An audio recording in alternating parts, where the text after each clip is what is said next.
دنیا میں سب سے بڑی طاقتور غذا ماں کا دودھ ہوتا ہے۔ ماں کا دودھ انسانوں کے لیے، جانوروں کے لیے، سب کے لیے سب سے بڑی غذا، بہترین غذا ہے، زود ہضم ہوتی ہے اور جو انرجی چاہیے ہوتی ہے جسم کی حیثیت سے اللہ تعالیٰ نے اس میں مکمل طور پر اس کے اندر وہ پیدا کی ہوتی ہے، اور ہر جانور، ہر جنس کے لیے اسی حساب سے اللہ تعالیٰ نے ایک نظام بنایا ہے۔ یہ ہمارے پاس ایک خرگوش کا بچہ ہے جو اپنی بل سے اپنے گھر سے نکل کے باہر آ گیا ہے، اور اب ہمیں سمجھ نہیں آ رہی کہ اس کی ماں کون سی ہے۔ ایک مادہ کا ہم نے اسے دودھ پلایا ہے، لیکن اب اسے اصل ماں تک پہنچانا بڑا مسئلہ ہے۔ تو یہاں پر یہ بات جو سمجھ آئی ہے نا کہ وہ سب سے بڑی طاقتور غذا ماں کا دودھ ہے۔ ہم اسے بھوک سے بچانے کے لیے دودھ پلانے کی کوشش کریں گے اور پھر اسے اس کی ماں کے پاس چھوڑتے ہیں۔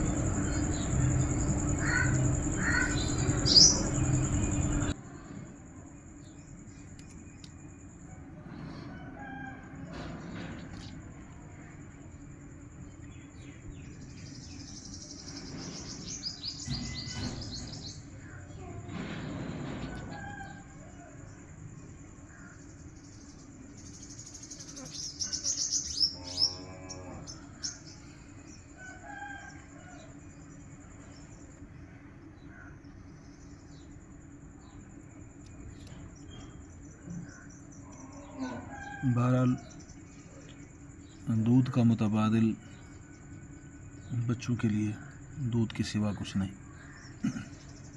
ہم اسے دودھ پلا رہے ہیں۔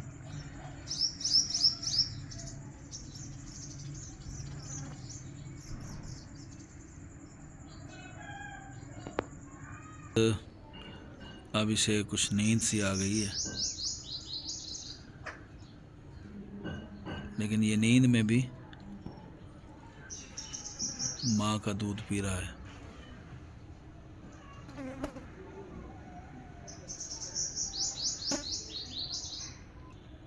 اللہ اکبر!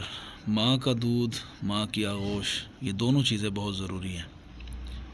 ماں کا دودھ بھی اور ماں کی آغوش بھی۔ اس وقت یہ ہمارے پاس مہمان ہے، انشاءاللہ اسے کوشش کر کے اس کی ماں تک پہنچاتے ہیں۔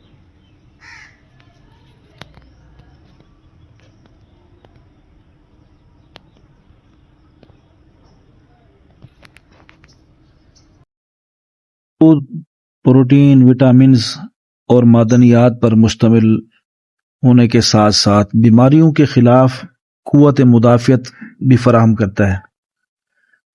یہ دودھ متوازن غذا ہے، بچے کی ذہانت، اس کا ہاضمہ اور اس کی مجموعی نشو و نما کو بہتر بنانے کا ایک عظیم کردار ادا کرتا ہے، اور یہ جو ماں کا دودھ ہوتا ہے اینٹی باڈیز سے بھرپور ہونے کی وجہ سے انفیکشن، الرجی اور دیگر بیماریوں سے بچاتا ہے۔ ذہنی صلاحیتیں بہتر ہوتی ہیں، اور سب سے بڑی بات، ماں اور بچے کے درمیان ایک جذباتی تعلق قائم ہوتا ہے، اور اس دودھ کا فائدہ صرف بچے کو نہیں ہوتا بلکہ ماں کو بھی اس کا فائدہ ہوتا ہے۔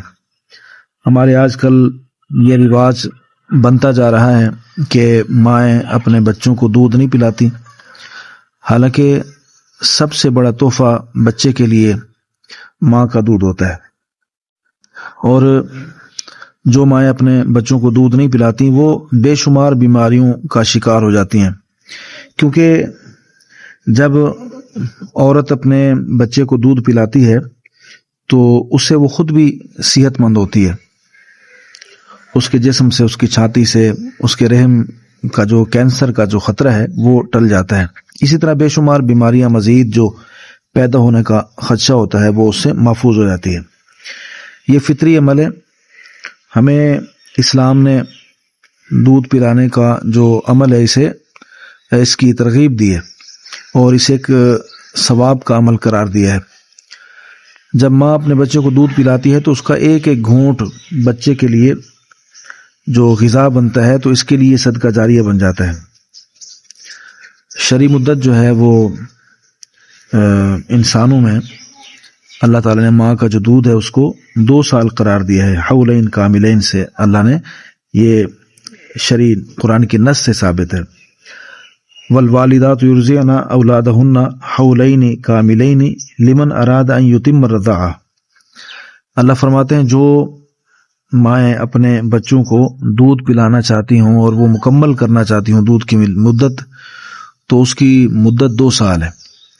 تو یہاں پر ایک چھوٹے سے جانور کے دودھ کی بات آئی تو اس کے ماں کی دودھ کی افادیت کو سامنے جب ہم نے دیکھا تو یہ مناسب سمجھا کہ یہ پیغام دیں کہ ہمیں اپنے بچوں کو دودھ پلانے کے لیے جو مسائل ہوتے ہیں اس میں ماں کا دودھ ہی زیادہ اختیار کرنا چاہیے، اور ماں کو اپنے بچے کو دودھ پلانے کا جو عمل ہے اسے اجر اور ثواب کا باعث سمجھتے ہوئے دودھ پلانا چاہیے۔